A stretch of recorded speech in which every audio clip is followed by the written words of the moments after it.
व्यवस्था आहे. त्यामुळे अगदी सुरुवातीला ब्राह्मण कारभारी होता, सगळ्या जातींचा कारभार तो बघायचा. ब्राह्मणांवरचा विश्वास उडाला, मग लोक म्हणाले चला आता हे मराठी आहेत, मराठ्यांना कारभारी करून टाका. बरेच वर्ष मराठा कारभारी होते. आता त्यांच्यावरचा पण विश्वास उडालेला आहे. लोक आता माळी समाजाकडे फार मोठ्या आशेने बघतायत. आणि अशा वेळेस आपण फक्त माळी जर करत राहिलो तर ते आपल्याला कारभारी मानणार नाहीत, एवढं लक्षात ठेवा. त्यामुळे ओबीसी ही जी ताकद आहे, एका जातीची ताकद आणि ओबीसी कॅटेगरीची ताकद याच्यात फरक आहे. तुम्हाला मी उदाहरण देतो. महाराष्ट्रामध्ये एक जात अशी आहे की ती प्रत्येक तालुक्यात, प्रत्येक जिल्ह्यात, प्रत्येक विधानसभेवर 50-50 लाखाचे मोर्चे काढते आहे गेल्या 2 महिन्यापासून. त्यांना अजून काहीच मिळालं नाही. एवढे 50-50 लाखांचे मोर्चे काढून सुद्धा, कारण ते मोर्चे एका जातीचे होते म्हणून त्यांना काहीच मिळालं नाही. पण याच्या उलट मी तुम्हाला सांगतो, ओबीसींनी फक्त 3च मोर्चे काढलेत. मी प्युअर ओबीसींचे मोर्चे म्हणतोय.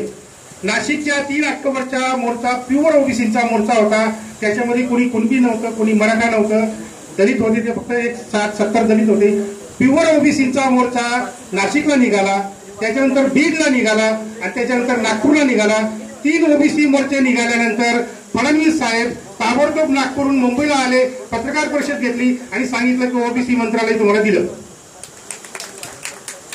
याचं कारण असं की ओबीसी जेव्हा मोर्चा काढतो तेव्हा तो 350 जातींचं प्रतिनिधित्व करणारा मोर्चा असतो. आणि जेव्हा मराठा मोर्चा काढतो तो 50 लाखाचा जरी असला तरी तो एकाच जातीचं प्रतिनिधित्व करणारा मोर्चा असतो. म्हणून त्याला 0 किंमत आहे. आपल्या ओबीसींना किंमत आहे. म्हणून याच्या पुढे जर आपल्याला काही कार्यक्रम घ्यायचे असतील, आता गेला तो जमाना जातीच्या नावाने संघटित होण्याचा. तात्यासाहेब महात्मा ज्योतिबा फुलेंनी सुद्धा कधी माळी संघटना स्थापन नाही केली.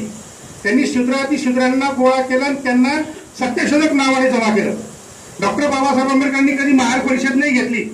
बाबासाहेब आंबेडकरांनी सगळ्या अस्पृश्यांना एकत्र केलं आणि त्यांना दलित म्हणून, शेड्यूल कास्ट फेडरेशन म्हणून संघटित केलं.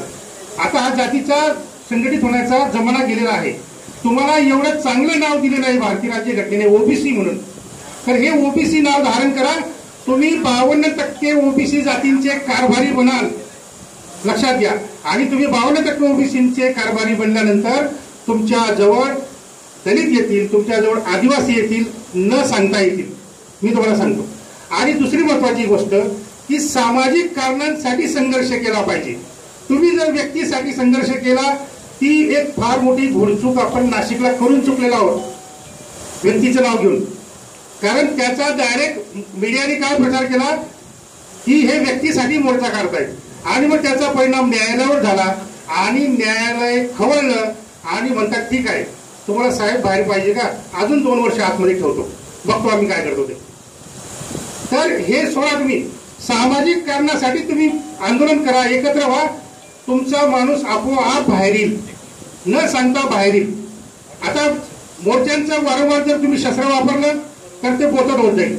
मी तुम्हाला पुढचा एक कार्यक्रम तुम्हाला सांगतो की ओबीसी म्हणून संघटित झाल्यानंतर जर तुम्ही आपल्या जोडीला जर दलित घेतलेत, जय ज्योतीच्या जोडीला जर जय भीम घेतलेत आणि जातीच्या जोडीला जर बुद्धिस्ट घेतलेत, मी तुम्हाला सांगतो तुमची ताकद 100 पटीने वाढेल. आणि जेव्हा समाजाला, शासनाला लक्षात येईल की हे केवळ माळी म्हणून नाही आणि नुसतं केवळ ओबीसी म्हणून नाही, तर आता हे सगळे SC ST ओबीसी म्हणून एकत्र येत आहेत, मग ते घाबरतील आणि मग ते आपल्या माणसाला बाहेर काढतील. त्याशिवाय काढणार नाही. आपल्याकडे फार मोठं निमित्त आलेलं आहे. ओबीसी आरक्षण लुबाडण्यासाठी जो कुणी एक आपल्या समोर उभा राहिलेला आहे तोच शत्रू अॅट्रॉसिटी ऍक्टच्या विरोधात पण आहे. म्हणजे दलित आणि ओबीसीचा शत्रू एकच आहे. आणि जर शत्रू एक असेल तर मित्रांनी एकजूट केली पाहिजे, म्हणजे आपले प्रश्न सुटतील.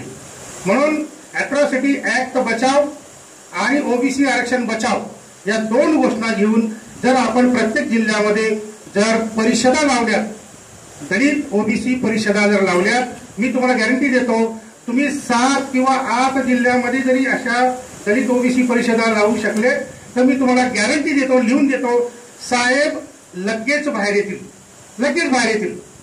कारण तुमची ताकद जसजशी वाढत जाईल तसशी भीती त्यांना होईल.